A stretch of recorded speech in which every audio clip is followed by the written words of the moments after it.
Howdy there. Welcome to Beck's Honey Farm. Now I reckon y'all are gonna have yourself a mighty fine time helping out with the hives. Now mind yourself though, there's a family of honey-grubbing bears out yonder trying to swipe our sweet treat. In the bears and the bees, your goal is to go out first by playing all the cards in your hand by connecting them to the hive.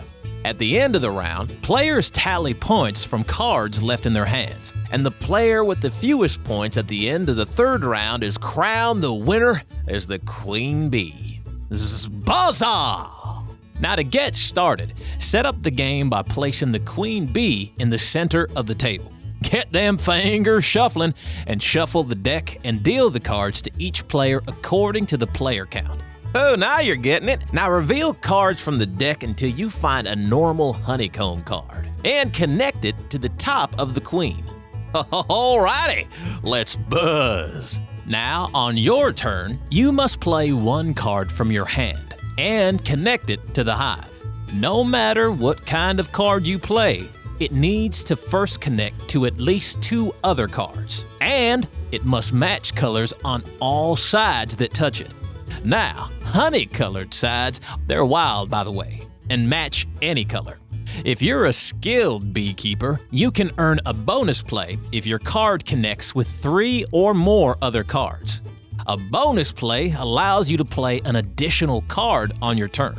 Oh, and if you can continue connecting to 3 or more cards, you can string together multiple bonus plays.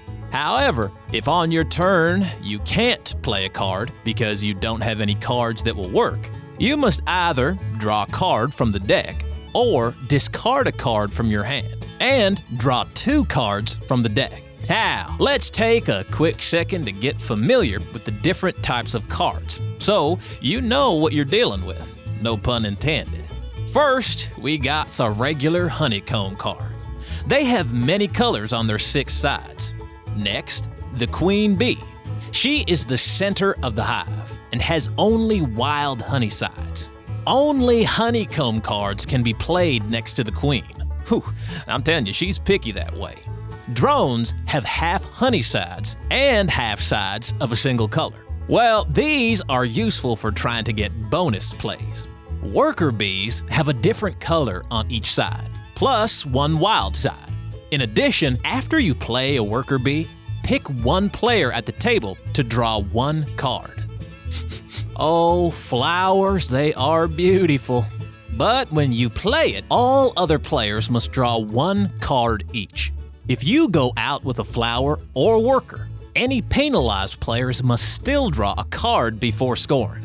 Finally, if you play a bear, you get to give 1 card from your hand to another player. But bears are honey hungry and very picky. Plus, let's just be honest, bees don't like building their hive where bears munch on their honey. Bears can only connect to the honey side of a drone or worker bee, plus at least 1 other card of any color. Once a bear is placed, no new cards can connect to it. The round ends once a player has played their final card. All other players score 5 points per honeycomb, 10 points per drone, worker bee, and flower, and 15 points per bear. Record everyone's scores and set up for a new round with the player who went first in the previous round becoming the new dealer.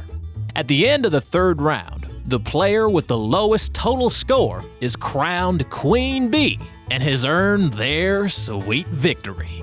Now, just a few last things that y'all might find helpful. If y'all find someone is taking their sweet old time on their turn, feel free to start buzzing at them to hurry them up.